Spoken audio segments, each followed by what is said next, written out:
Audio Jungle.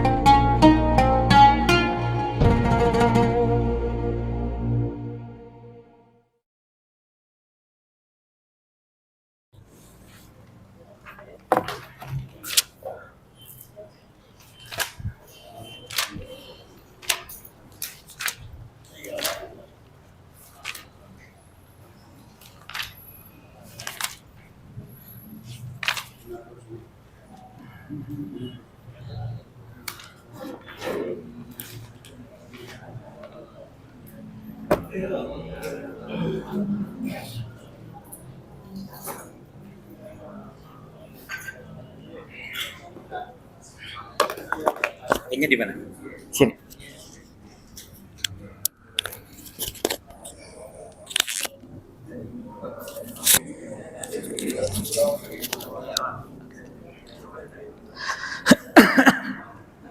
Bismillahirrahmanirrahim. Assalamualaikum warahmatullahi wabarakatuh. Alhamdulillahirabbil alamin wa bihi nasta'in ala umuri dunya waddin. Wassalatu wassalamu ala asrafil anbiya'i wal mursalin wa ala alihi wa ashabihi wa man ittabi'al huda ila yaumiddin wa ba'du. Wa qala Allah ta'ala ittaqillaha haitsu ma kunta wa atbi sayyi'atal hasanata tamhuha wa khaliqin nasa bi khuluqin hasanin. Allahumma rabbi shrah li sadri wa yassir li amri wahlul 'uqdatam min lisani yafqahu qawli. Allahumma anfa'na bima 'allamtana wa 'allimna bima yanfa'una wa zidna ilman. Alhamdulillah, kita bersyukur pada Allah Subhanahu wa taala. Kita bersyukur atas taufik yang Allah berikan kepada kita ini, adanya perintah untuk talabul ilmi dan adanya kemauan kita akhirnya terrealisasi ini. Allah mudahkan langkah kita menuju masjid ini dalam rangka talabul ilmi, dalam rangka mengasah pikiran kita dan dalam rangka mempertajam ruh kita. Kemarin beberapa bulan yang lalu kita telah membahas sesuatu yang akan kita ulang-ulang, yaitu salasun muhlikat, 3 yang membinasakan, 3 yang menghancurkan. Yang pertama adalah yang pertama? Suhul muta, kikir yang ditaati. Yang kedua adalah hawan muttaba, hawa nafsu yang diikuti pula.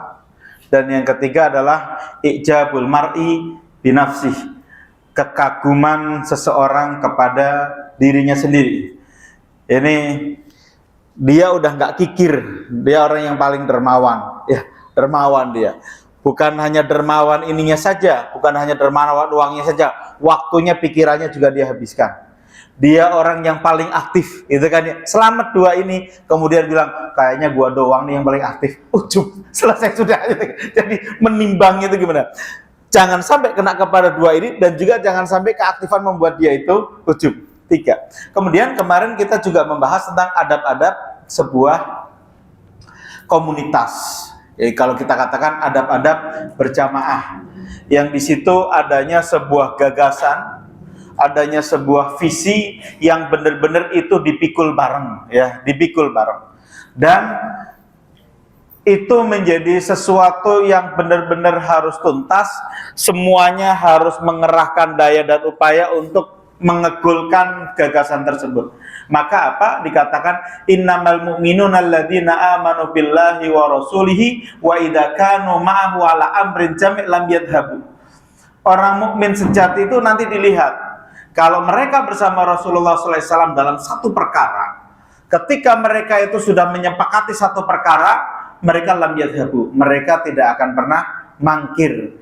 Andai saja mau nggak mau dia harus mangkir, dia tidak akan melakukan pemberitahuan, tapi yang akan dia lakukan adalah minta izin. Nah itu mulai nggak boleh itu, nggak boleh lagi nanti gagasan itu orang-orang yang sikoh untuk memikul gagasan tersebut akhirnya ngomong, Afan ana nggak hadir, Afan ana izin ini, ana izin ini. Tapi dia sebenarnya bukan izin. Dia itu hanya pemberitahuan. Apa beda pemberitahuan dengan izin? Beda kan ya? Afan Ustaz, saya mau kamar mandi, nggak usah lah, tahan aja dulu sebentar. Ya, itu dia izin, dilepaskan. Maka kata Allah Subhanahu wa taala, orang-orang yang meminta izin kepadamu ya Muhammad, gitu kan ya. Mereka itu orang yang beriman kepada Allah dan Rasulnya. Dia serahkan, nanti ditimbang sama antum, ditimbang sama Rasulullah. Ini boleh nggak saya izinkan apa enggak? Kemarin waktu itu tentang surat An-Nur ini, ayat 62 ini berkenaan dengan apa? Masih ingat kemarin? Barlen, berbubar kelalen. Baru kemarin kita membahas tentang apa? Yang akhirnya apa? Turunlah surat An-Nur ayat 62 ini. Perang apa? Perang Khandaq. Ya enggak? Perang Khandaq. Khandaq itu gimana? Perang Khandaq itu karena terjadilah Khandaq, pembuatan parit karena musuh yang sangat dahsyat. Suku Quraisy dengan beberapa kabilah-kabilahnya bersatu dalam satu kelompok. Suku Ghatafan berkelompok juga. Suku Nadir, Bani Qainuqa, itu semuanya juga bersatu. Yang akhirnya Quraisy juga ikut bersatu. Caranya bagaimana? Gali parit supaya mereka penyerangan tidak secara langsung. Paritnya berapa, teman-teman? Berapa paritnya itu? Paritnya itu panjangnya 5.500. 5.500, ya sekitar 5.500 ya 5.400 berapa lah itu. Berarti berapa kilo itu? Hah? 5 kilo, sekilonya 1.000. Oh iya. Dari sini kemana? Enggak lah. Hah? Gojek mana Gojek? Berapa? 5 kilo nih. Hah? Sini Monas. Sini Monas mah caket atuh. 5.000 bukan 500. Coba sini Bogor berapa kilo? Kelihatan, diklik-klik coba. Yang punya HP. Sini Bogor berapa kilo? 40 kilo. 5.500 tuh. 5 kilo.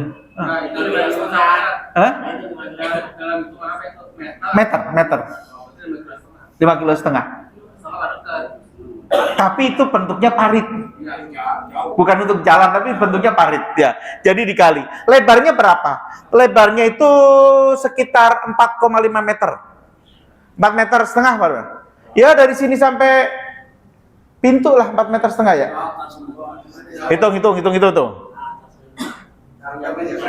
Jadi kuda itu tidak bisa lompat nyebrang. Dalamnya 3,5 meter. Dalamnya itu 3,5 meter itu. Coba ya anggap aja seginilah inilah. Ya. 5.000. Harus secepat mungkin, jangan sampai pasukan itu datang, ini belum jadi. Ya, Cak Pusbar bilang, "Afan ana izin." Gedek ini ya Rasulullah kalau gitu-gitu kan ya. Ini nanti kalau sudah selesai semuanya, Bogor selesai, Pamulang selesai, ini segala, masih ada satu sisa itu, 100 meter ini. Lah ini kok ya akhirnya pasukan kafir Quraisy bisa nyebrang di situ. Ini mana? Afan Ustaz saya kerja. Afan Ustaz saya ada ini. Afan lah, ya. Jadi, maka apa dikatakan? Justru apa namanya? Qad ya'lamullahu alladziina yatasaluna minkum liwada. Allah tahu mana yang tadi itu cerik-cerik nyangkul sebentar kabur. Ya, cepretin semen sedikit karena ngecor kabur. Ya nggak selesai-selesai. Paham ya di sini ya? Ini kemarin kita bahas itu dan akhirnya kita tahu betul nggak boleh lagi seorang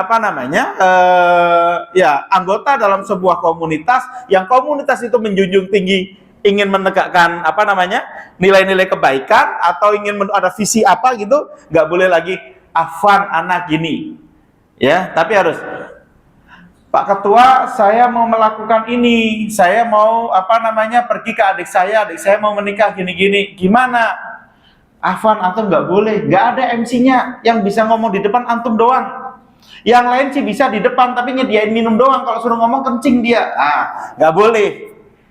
Jangan sampai kegiatan yang fenomenal itu gagal hanya gara-gara itu. Nggak boleh lagi seperti itu. Harus dihitung betul. Ini adab dalam tadi itu. Nah, orang-orang yang keluar dari adab tersebut, kata Rasulullah, "Falyahdharil ladzina yukhalifuna an amri ayyusibahum fitnah aw tusibahum adzabun alim." Jadi, orang-orang yang menyelisih Rasulullah, maka dia akan mendapatkan itu adab di dunia dan di akhirat. Inilah kita bahas itu. Dan kita juga kemarin membahas masalah semua anggota Rasulullah SAW berupa para sahabat, bahkan sampai para istri-istri, gitu kan, si sahabat, semuanya ambil perang. Semuanya ambil peran. Ambil apa namanya? Saya ambil tanggung jawab ini. Nggak ada. Antum apa di sini? Saya penggembira. Saya cheerleaders, nggak boleh. Tapi apa? Saya ambil peran ini. Saya ambil peran ini. Nggak boleh, nggak ada yang ambil peran. Hatta anak-anak juga ngambil peran. Karena apa? Kita adalah sebuah Islam itu adalah agama pergerakan, agama yang masif yang harus didakwahkan. Oke ya. Gitu. Sekarang kita akan membahas tentang untuk tadi itu melengkapi supaya ada peran tersebut, yaitu kasih judulnya apa ya? Membentuk generasi tolut lah. Kalau saya katakan membentuk generasi tolut. Surat apa itu? Kita bahas. Bismillahirrahmanirrahim. Surat Al-Baqarah 1 ayat berapa sebenarnya? 200 berapaan ya? A'udzubillahi minasyaitonirrajim 247. Iya. 247. A'udzubillahi minasyaitonirrajim. Wa qala nabiyyuhum innallaha qad ba'atsa lakum taluta malika. Qalu anna yakunu lahul mulku alaina wa nahnu ahaqqu bil mulki minhu wa lam yu'ta sa'atan minal mal. Coba di sini. Qala innallaha astafahu alaikum wa zadahu bastatan fil ilmi wal jismi wallahu yu'ti mulkahu man yasha wallahu wasi'un alim. Kita garis bawahi di sini karakter Talut adalah bastatan fil ilmi wal jismi. Dia kuat keilmuannya, maka kuat pemikirannya, dan dia juga kuat fisiknya. Dan yang ketiga, dia kuat ruhnya. Ruhnya itu apa? Kuat sandarannya kepada Allah Subhanahu wa taala. Ketika sebagian orang yang tadi minumnya air kebanyakan, suruh jangan minum kecuali pakai tangan saja, tapi malah nyebur pada itu, mereka mengatakan, "Wah, saya nggak sanggup melawan Jalut." Itu kan melawan Jalut itu. Tapi kata orang-orang yang berkarakter kuat, ruhnya kuat, dia ngomong apa? Kam min fi'atin qalilatin ghalabat fi'atan katsirah bi'idznillah.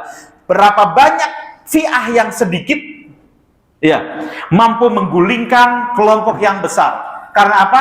Izin dari Allah Subhanahu wa taala. Ruhnya kuat. Abdullah bin Rawaha mengatakan apa?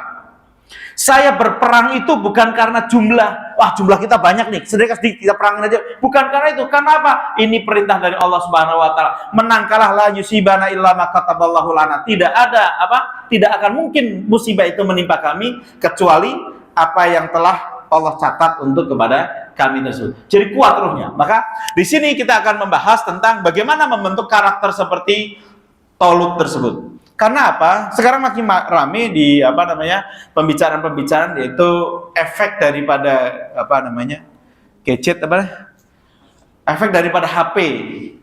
Gen Z itu Gen Z tadi siapa Gen Z nih? Gen Z. Kalau kita kan milenial nih. Ya, milenial tuh udah 40 tahun ke atasan ya. Sekarang kan Gen Z. Dia lulus kuliah tapi dia nggak bisa langsung kerja. Karena apa? Dia harus di lockdown, mau nggak mau dia hanya pakai kerja dalam rumah, pakai menggunakan HP gitu kan gitu. Efek gitu. Jadi muncullah generasi strawberry. Pernah dengar? Generasi strawberry. Apa itu generasi strawberry? Generasi strawberry adalah generasi yang healing. Senengnya healing. Generasi yang kenapa dikatakan strawberry? Karena strawberry itu memukau, indah, bagus. Tapi apa? Disentuh sedikit jatuh, ya, bonyok. Itu generasi. Sekarang bahkan bukan generasi strawberry, yaitu generasi duren. Mana Uji? Bukan duda keren, bukan. Generasi duren. Kalau kita lihat yang ada di, kalau kita sering yang suka naik kereta siapa sih? Ya, ada orang badannya keker, tapi tangannya, ya, itu generasi duren. Badannya six pack gitu kan ya, keker gitu kan ya. Tapi durian itu kan ngeri tuh, tajam keras kulitnya. Kalau dibuka isinya lembek. Gitu. Nah, itu apa? Generasi durian. Lah itu jangan sampai terjadi generasi Gen Z, yaitu generasi durian. Kita ingin membahas itu. Jangan sampai menjadi generasi durian. Yang kita targetkan apa? Generasi Tolut. Kita buka surat An-Nisa. Ini kajian untuk orang tua, untuk bapak terutama ya. Para bapak kan di sini, para bapak dan calon bapak. Bagaimana nanti anak-anak kita, pengajian untuk para bapak, pengajian untuk para pembina yayasan, pengajian untuk para pemimpin-pemimpin ormas atau apa. Inilah ayatnya. Dan bagaimana nanti kita bisa terbentuknya generasi tadi seperti itu. A'udzubillahi minasyaitonirrajim. Surat An-Nisa ayat ke-9. Wal yakhshal ladzina law taraku min khalfihim dzurriyyatan dhi'afa khafu 'alaihim falyattaqullaha wal yaqulu qawlan sadida. Dan hendaklah takut wal yakhshal ladzina law taraku, yang sekiranya mereka meninggalkan keturunan mereka dalam keadaan dhi'afa, dalam keadaan lemah di belakang mereka, yang mereka khawatir terhadapnya. Oleh sebab itu falyattaqullah, maka bertakwalah kepada Allah, wal yaqulu qaulan sadida. Allah Subhanahu wa taala sampaikan di sini. Yang dalam surat At-Tur itu Allah Subhanahu wa taala sampaikan seperti walladzina amanu wattaba'athum dzurriyyatuhum bil iman. Dan orang-orang yang beriman yang diikuti oleh anak cucu mereka pula beriman pula. Alhaqna bihim, maka Allah akan gabungkan dia. Bapaknya beriman, anaknya beriman. Maka Allah akan gabungkan dia di surga Allah Subhanahu wa taala. Wa ma alatnahu min amalihi min syai'. Allah gabungkan. Jadi kalau bapaknya mukmin, anaknya mukmin juga, maka Allah akan gabung. Ini kan kenikmatan yang paling indah gitu kan ya. Ya kalau kita diundang akikahan, diundang apaan, kita makan sate, makan ginian tuh, siapa yang kita ingat? Orang yang kita sayang. Allah, anakku makan apa ini? Pingin gitu kan. Ini karena apa? Oleh karena itu, sampai kepada sahabat saja, teman saja, ketika nggak temu di surga, dia meminta kepada Allah, ya, agar apa? Agar temannya itu dientaskan dari neraka, apalagi keluarga, lebih dahsyat lagi. Nah, maka jangan sampai anakmu itu nanti nggak mengikutimu. Anakmu itu jangan sampai lemah. Dalam Al-Quran penyebutan lemah itu ada dua. Lemah secara fisik ataupun lemah secara mental. Lemah secara fisik apa? Dalam surat apa namanya? Surat Luqman, hamalathu ummuhu wahnan ala wahnin. Ya, itu memang lemah. Lemah apa dia? Fisiknya memang lemah. Kalau kita ngantar istri kita kan dikasih apa biasanya itu kalau lagi hamil? Apa? Zat besi kayak gitu kan ya. Yang model apa? Penambah darah. Karena memang apa? Kondisinya makin lemah. Kondisi 5 bulan sama 9 bulan dia kuatan mana? Kuatan mana? Ya kuatan 5 bulan lah. 5 bulan perutnya belum begitu gede. Kan wahnan ala wahnin. Dari lemah nambah lemah lagi. Itu memang apa namanya? Lemah. Nah, kalau dalam ayat ini yang disebutkan apa? Dhi'afa, dalam keadaan dhaif, lemah apa? Lemah mental. Tadi tuh, jangan sampai menjadi generasi stroberi, lemah mental. Kan ini, apa namanya? Para psikolog ngomong, ini pengaruhnya dipengaruhi sekali dengan ini. Dengan apa? Gadget itu ya, dengan HP itu pengaruhnya sangat besar sekali. Karena HP membuat kita itu menjadikan diri kita menjadi raja. Adab-adab dalam dunia keislaman, dunia bermasyarakat, adab bertetangga, itu dengan HP tersebut hilang. Dalam HP itu ada apa dia? Apa namanya? Marah sedikit, kan ya? Blokir. Blokir itu apa? Bahasa kitanya apa? Kita talak aja dah. Dikit-dikit blokir. Kemudian apa? Kita apa namanya? Masang status. Ya, masang status, di komen nggak enak, ya, langsung dia putus, blokir lagi. Ataupun dalam grup mendapatkan itu sedikit, tekanan sedikit, left, ya. Ataupun dia pesan barang, pesan ojek, gojek, dia nggak suka dengan tampilannya dengan apanya langsung bintang 1, ya. Akhirnya membentuk gua nih raja, saya bisa berbuat apa saja kepada Anda, ya. Sampai tukang ngechat itu bilang, mau Pak ya tolong dikasih rating 5 ya, padahal itu kan bagian daripada adab aja gitu kan. Tapi tadi akhirnya terbentuklah generasi yang tadi itu, generasi healing, dikit-dikit healing, dikit-dikit gua malas lah. Mas sampai ada anak yang dalam waktu 3 tahun keluar masuk sekolah 3 kali, setahun sekali pindah. Kenapa? Gurunya nggak enak. Kenapa? Temennya suka bully. Generasi-generasi yang nggak tahan. Generasi-generasi, padahal kita hidup di dunia, kata Rasulullah, darul bala wal ibtila. Dunia itu kan darul bala, tempatnya ujian. Wal ibtila, itu tempatnya ujian. Tapi dia mentalnya nggak kuat. Maka Rasulullah SAW bersabda seperti ini, laisa syadidu bisyur'ah, innama syadidu alladzi yamliku nafsahu indal ghadab.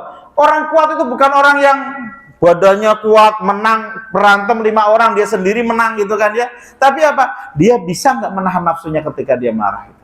Itu ya.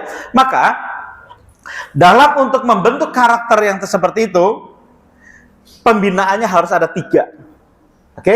Pembinaan akal, pembinaan jism, badan, dan pembinaan ruh. Ada tarbiyah jismiyah, ada tarbiyah ruhiyah.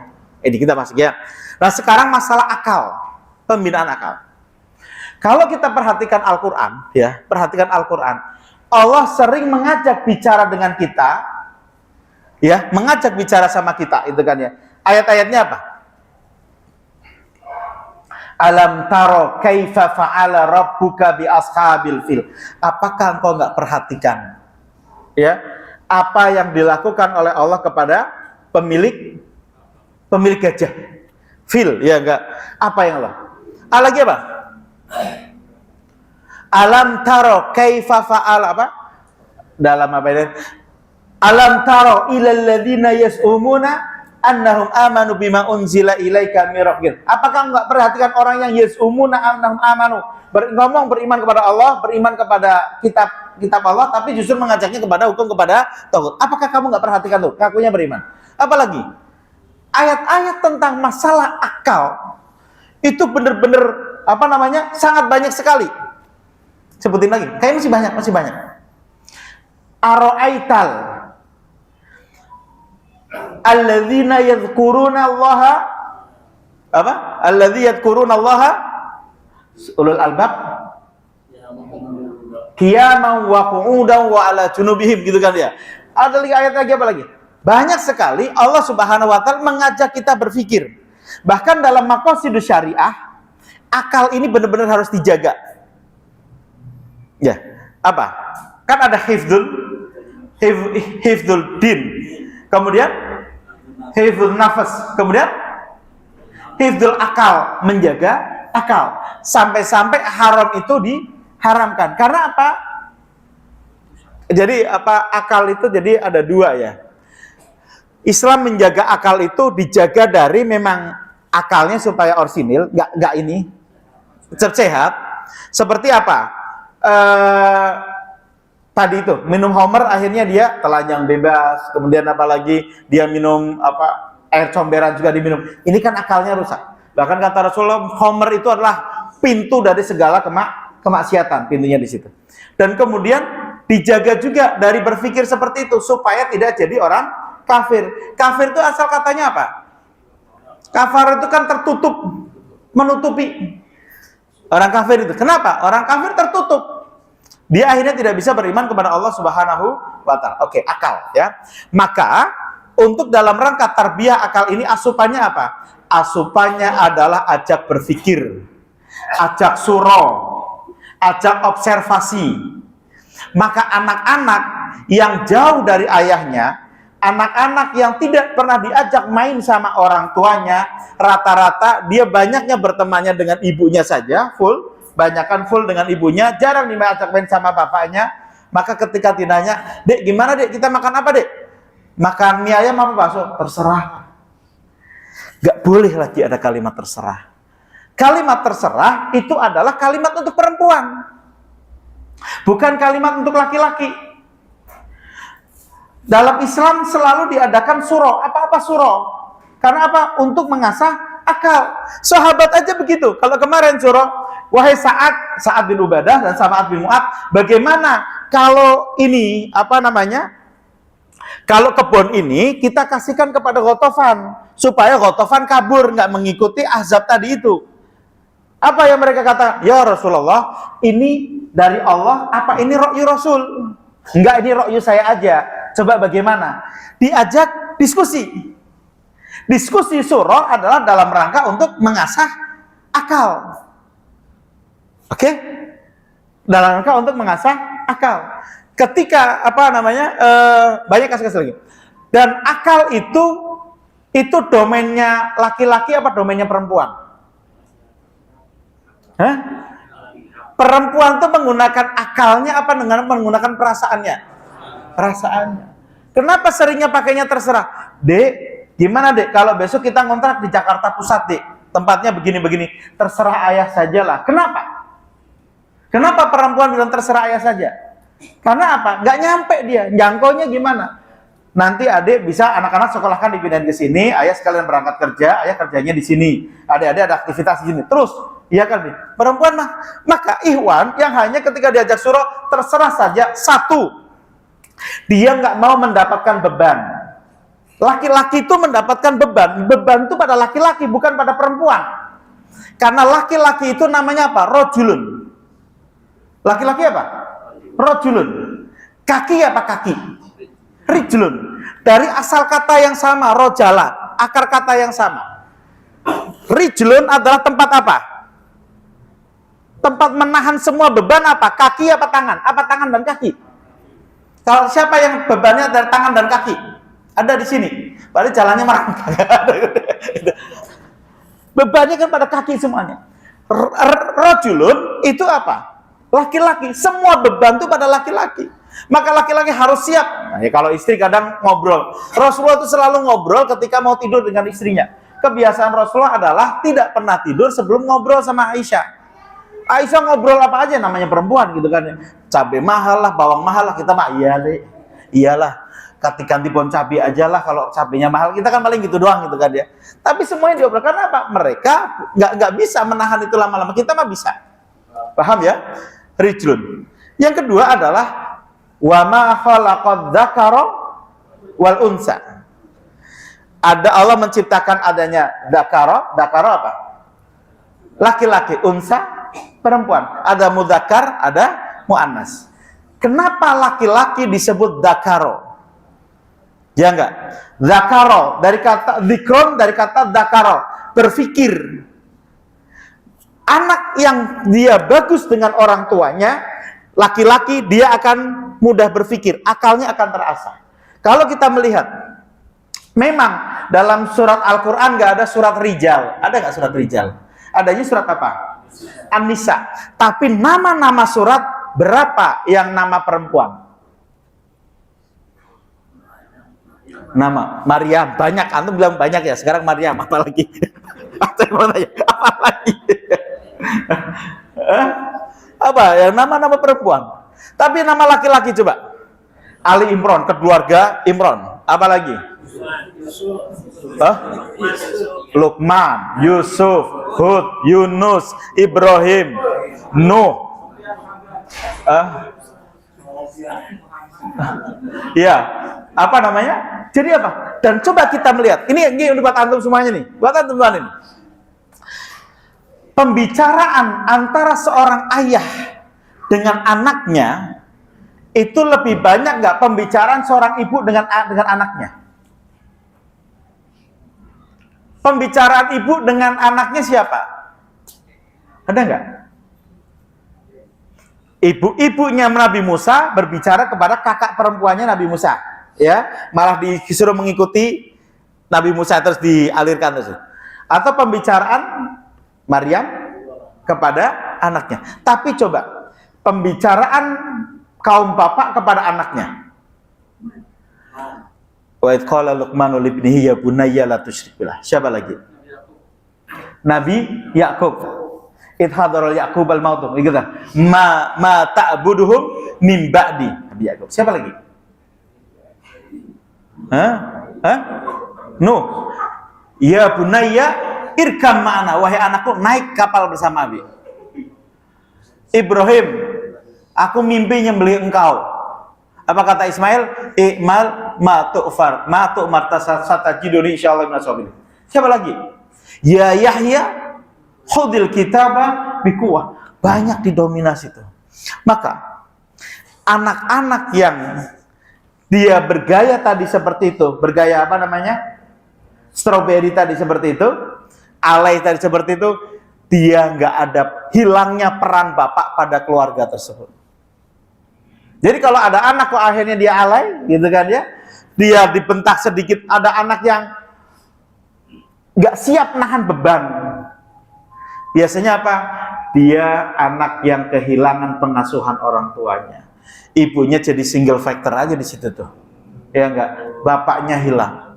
Tapi bukan berarti bapaknya itu nongkrong terus di rumah.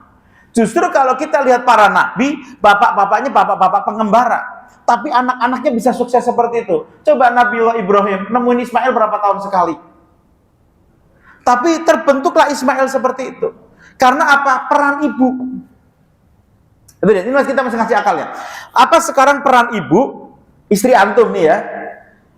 Istri antum, perannya Hajar. Kok sampai Ismail mengatakan, if'al ma tu'mar. Lakukan apa yang diperintahkan Rabbmu. Engkau akan mendapatiku orang yang sabar. Saya akan sabar.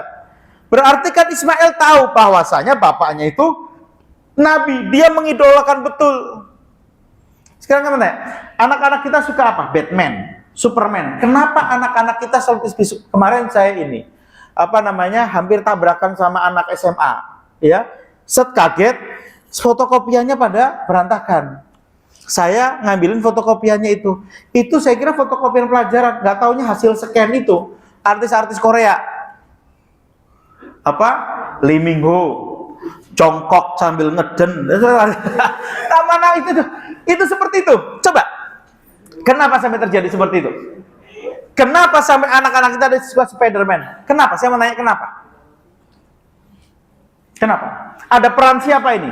Peran sutradara yang menginformasikan kepada anak-anak kita, dia hebat, dia pahlawan, dia superhero. Berarti apa? Ada peran seorang ibu, bagaimana supaya anak tersebut benar-benar mengidolakan ayahnya. Obrolan itu, ayahmu hebat dik, jam segini belum pulang, di tengah-tengah orang sedang menikmati bantalnya, ayahmu berjuang untuk bisa menyekolahkan engkau. Masya Allah. Ya, kita kadang melihat itu lagi ngantri di mana namanya? Ngantri di pom bensin. Ketiduran. Demi apa coba dia itu? Demi siapa itu? Demi senyuman anaknya. Pantesannya lebaran baju baru, ya kamu juga anak baju baru juga. Anak ayah bajunya baru, sepatunya juga baru. Rela, kita tuh rela, di luar kita habis-habisan kayak gitu, pulang mas senyum aja. Ya enggak? Ayah bawa cinta enggak? Nih bawa nasi goreng, nasi ini gitu kan. Tetap pingin itu. Kita di luar mah biasa, nasi kerupuk udah biasa. Tapi di rumah kita tunjukkan terus gak ada masalah. Kenapa ya? Udah gak apa-apa, beres semuanya. Kita laki-laki siap menanggung beban itu. Aduh gimana deh ya, ini ikut pusing juga istri. Istri mah gak perlu tahu. Kita aja langsung beban itu pada laki-laki. Rijlun. Bebannya itu pada laki-laki. Itu penting. Pentingnya jadi sini apa? Menularkan kepada istri, ngobrol kepada istri. Bapakmu keluar nih mencari nafkah, tenang, nggak akan mampir macem-macem. nggak akan melakukan hal-hal seperti itu, nggak akan mampir-mampir di warung-warung rumah, nggak. Yakin. Seumpama apa kemalaman, paling Abi itu nyari masjid, istirahat di masjid. Maka apa? Ibunya itu percaya, yakin itu. Tapi kondisi yang ada justru malah apa? Banyak anak-anak yang membentak orang tuanya. Gara-gara bapak sih saya nggak punya HP, akhirnya saya dibully sama teman-teman saya. Padahal bapaknya udah habis-habisan. Bapaknya HP-nya, plesterannya banyak. Ya nggak? Anaknya jangan sampai yang plesteran. Itu bapak. Dan itu harus disampaikan kepada ibunya. Ibunya nanti menyampaikan. Sehingga anak itu bangga. Bangga terhadap bapaknya, mengidolakan bapaknya. Ketika anak sudah mengidolakan bapaknya, ya bunaya irkam anak, wahai anakku naik bersama abi, kemana kita jalan-jalan. Dari jalan-jalan itulah saatnya kita memberikan doktrin-doktrin. Kita harus ajak anak itu berpikir, gimana dek kalau kamu sekolahnya di sini? Enggak ya, ini begini-begini aja. Tapi kalau anak saya bilang, terserah aja lah, jangan itu. Harus diobatin dari sekarang. Kalau ada abah-abah gitu kan ya, terserah aja lah, paling repot. Kita ngajak rapat orang yang bilang, oh terserah amirnya saja lah, terserah pak ketuanya, repot itu. Karena apa? Tandanya dia nggak mau ambil beban. Habis nanti kalau saya ide, nanti saya terbebani. Udahlah terserah, nggak boleh. Satu, dia nggak mau ngambil beban. Yang kedua apa? Dia nggak mau ngasah otaknya. Maka apa? Adanya sebuah surah di tingkatan ini, sampai tingkatan bawah fiqh, itu dalam rangka apa? Untuk mengasah akal daripada anggota, untuk mengasah akal daripada anak-anak. Oke ya, itu ya. Jadi kalau akalnya sudah ini, sampai-sampai apa? Allah katakan apa? Allah kabarkan. Islam itu identik dengan akal. Afala ta'qilun. Ya, kenapa kamu nggak mau berpikir? Bahkan apa dalam surat Al-Mulk apa itu? Laukunna nasma'u au naqilu ma kunna fi ashabis sa'ir. Niscaya saya bukan penduduk neraka sa'ir. Berarti apa? Mikir. Inilah tentang apa namanya? Tentang tadi itu apa hubungannya dengan kemarin yang kita bahas. Setiap para sahabat, bahkan yang mu'alaf, kemarin siapa yang mu'alaf yang akhirnya terpecah belah persatuan mereka? Nu'aim bin Mas'ud al-Ghatafani, ya enggak, yang akhirnya dia ngembosin pasukannya Quraidah, pasukannya Qainuqa, dan ngembosin juga pasukannya kafir Quraisy. Semuanya ambil peran. Maka semua orang kaum muslimin harus ambil peran, itu ya, untuk itu. Dan untuk ambil peran itu asalah akal-akal mereka. Yang kedua, kita masuk kepada yang kedua. Yang kedua tadi apa pembahasannya yang harus dibina lagi? Akal, kemudian apa? Fisik. Fisiknya juga harus bagus. Al-mu'minu qawiyyun khairun wa ahabba ilallahi minal mu'minin dhaif. Sama-sama mukmin, senang Allah gitu kan ya. Tapi lebih senang mana? Yang kuat. Ya, yang kuat. Maka ajarkan apa? Ajarkan berenang, ajarkan berkuda, ajarkan supaya fisiknya kuat. Yang ketiga ini adalah ruh. Ya. Selain tadi itu akalnya diasah, ruhnya juga harus kuat. Apa asupannya ruh? Apa asupan? Sholat. Coba kalau kita melihat Sudirman tuh orang nomor satu yang paling ditakutin Belanda. Padahal kalau kita lihat Sudirman kayak apa? Iya enggak? Kurus, TBC akut, kemana-mana di tenda. Tapi itu ditakutin. Ya kenapa ditakutin? Apakah karena fisiknya? Ruhnya kuat. Ya, Sata BB. Tua, salah susah. Tapi ditakutin. Apa? Ruhnya kuat. Ruh apa? Ruh itu tadi itu. Ruh itu kan sumbernya dari Allah Subhanahu wa taala. Kalau orang ruhnya kuat, dia nggak akan mudah dikit-dikit apa? Curhat. Apa namanya? Innama ashku wa bathi. Apa? Surat Yusuf. Innama ashku apa namanya? Sesungguhnya saya mengadukan kesedihanku, persoalan hidupku, kesulitanku itu hanya kepada Allah Subhanahu wa taala. Jadi apa? Langsung ngoneknya ke situ. Kita nggak jarang dikasih ini, jarang apa namanya bebannya apa? Jarang dikasih beban. Tapi Ikhwan kayaknya udah pada loyo loh, kita healing-healing yuk jalan, semangat lagi. Healing-healingnya, kalau healing-healing semangat. Ya kalau pikirannya putek habis healing-healing pusing juga pulang juga ya. Ya, Padahal apa? Karena Rasulullah SAW, wahai Bilal, adzan, rehatkan jiwa dengan sholat. Sholat itu jadi istirahatnya. Sholat jadi istirahat. Kemudian apa? Kalau Rasulullah SAW itu dalam keadaan apa namanya? Pusing ngurusin itu, sholat. Bukan healing-healingnya. Dikit-dikit healing-healing, dikit-dikit healing-healing. Kayak udah mendapatkan beban yang banyak aja itu. Apa sih ininya kegiatannya? Ngaji doang. Tapi healing-healingnya jadi semangat banget. Kan dia bisa seperti itu. Gak boleh. Harus apa? Pastotan fil ilmi wal jismi, dan ruhnya itu benar-benar kuat. Inilah, jangan sampai menjadi generasi apa tuh? Badannya kuat tapi apa? Gak siap nahan beban itu. Gak siap. Antum jadi ini ya. Wah, gak bisa Ustadz, saya begini. Gak bisa. Padahal apa ini? Jabatan mulia. Karena apa? Khalifatullah, yaitu untuk memakmurkan apa namanya? Khalifatullah kan pengganti Allah, maksudnya itu untuk memakmurkan bumi ini. Lah kok pada banyak yang nggak mau ngambil beban. Para sahabat atau apa namanya? Al-Hawariyun itu kan ngomong begini tuh. Apa namanya? Rabbana apa? Allahumma ighfir lana dzunubana wa israfana fi amrina wa tsabbit aqdamana wansurna 'alal qaumil kafirin. Kalimatnya apa? Wa tsabbit aqdamana. Ya Allah, kuatkan pijakanku. Bukan apa namanya? Lepaskan beban-beban ini, tapi apa? Kuatkan. Dan beban memang pasti tetap ada. Ya, dia minta lepaskan. Wa tsabbit aqdamana wansurna 'alal qaumil kafirin. Itulah ya. Jadi 3 hal yang benar-benar harus diperhatikan, dan ini domainnya ayah, supaya anak-anak kita nggak menjadi generasi stroberi, generasi yang lemah, tidak siap menanggung beban. Maunya hanya sekedar apa? Terserah. Bahaya kalimat terserah itu. Kalimat terserah adalah tanda dia nggak mau berpikir, tanda dia nggak mau menanggung beban. Padahal dunia ini darul bala wal ibtila. Aku lu qouli hadza, subhanakallahumma bihamdik, asyhadu an la ilaha illa anta, astaghfiruka wa atubu ilaik. Assalamualaikum warahmatullahi wabarakatuh.